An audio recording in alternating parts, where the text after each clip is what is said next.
카페베네는 어디에나 있다. 적어도 2010년대 초까지는 이 말이 과장이 아니었습니다. 후발주자로 뒤늦게 시장에 뛰어들었지만 업계 최초 500호점 돌파라는 성공 신화를 썼던 카페베네는 놀라운 확장력으로 바퀴베네라고까지 불렸으니까요.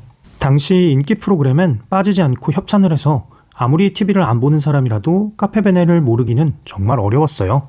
특히 시트콤 하이킥의 엔딩을 카페베네가 도맡아 장식하다 보니 유어 마이 걸이라는 엔딩곡만 나와도 사람들은 누구나 카페베네를 떠올리곤 했습니다. 그런데 그렇게나 잘 나가던 카페베네가 왜 망했을까요?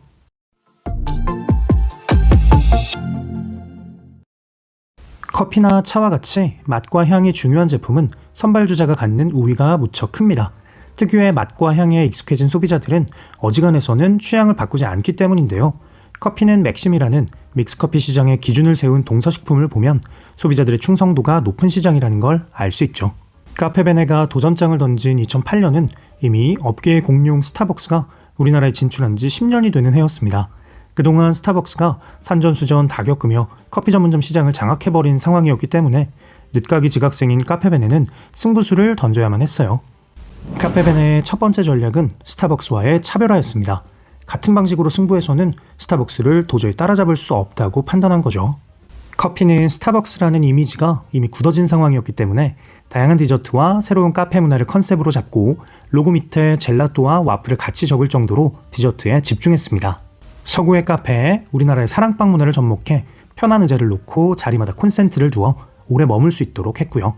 두 번째 전략은 폭발적인 확장이었습니다. 스타벅스는 그때도 지금도 100% 직영 방식을 통해 운영되고 있는데요. 매장 하나를 추가로 낼 때 본사에서 직접 투자하고 직원을 고용하는 방식입니다. 하나하나 꼼꼼히 챙길 수는 있지만 상대적으로 확장이 느리다는 단점도 있죠. 이와 달리 카페베네는 매우 공격적으로 가맹점을 냈습니다.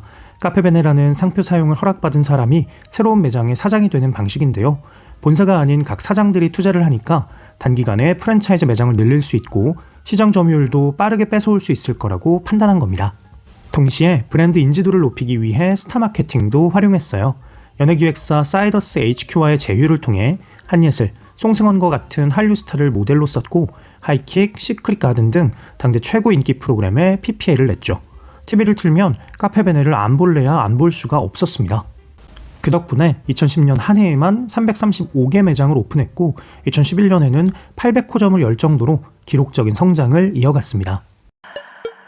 그런데 카페베네의 성공 신화를 강조하는 표현들을 가만히 살펴보면 조금 이상한 데가 있습니다. 최단기간 최다 매장 수 돌파, 업계 최초 500호점 돌파, 드라마 속 브랜드 노출 1위. 명색이 카페이고 장사인데 커피 맛에 대한 칭찬이나 영업이익에 대한 성과보다는 매장 수와 브랜드 인지도에 대한 이야기만 나왔거든요. 실제로 매장 수를 늘리고 인지도를 높여 스타벅스를 따라잡겠다는 전략은 철저히 실패했습니다. 실패 원인 첫 번째, 무분별한 확장. 앞서 스타벅스는 매장 하나를 내더라도 본사에서 하나부터 10까지 다 챙긴다고 했죠. 카페베네는 빠른 확장에만 집중한 나머지 온전한 상권 분석도 없이 마구잡이로 매장을 냈다는 분석이 많습니다.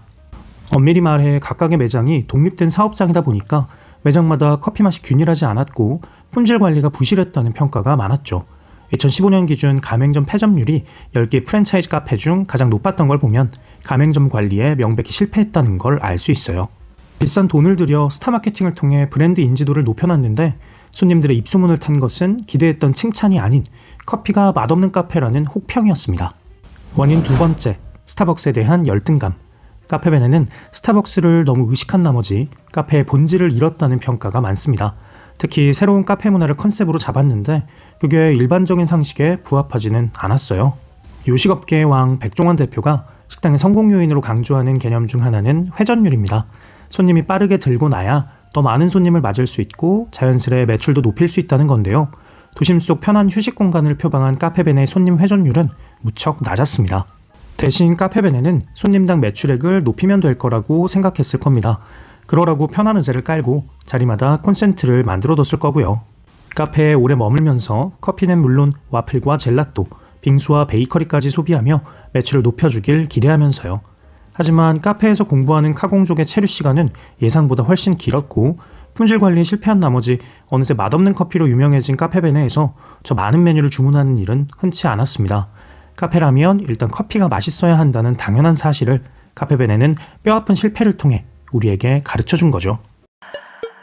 감자탕 프랜차이즈 행복추풍령을 성공시킨 김선권과 할리스 커피로 동종업계 신화를 썼던 커피왕 강훈, 젊고 야심찬 사업가들이 힘을 합쳐 시작한 카페베네는 그 꿈이 컸던 만큼 그 실패는 너무나 뼈아팠습니다.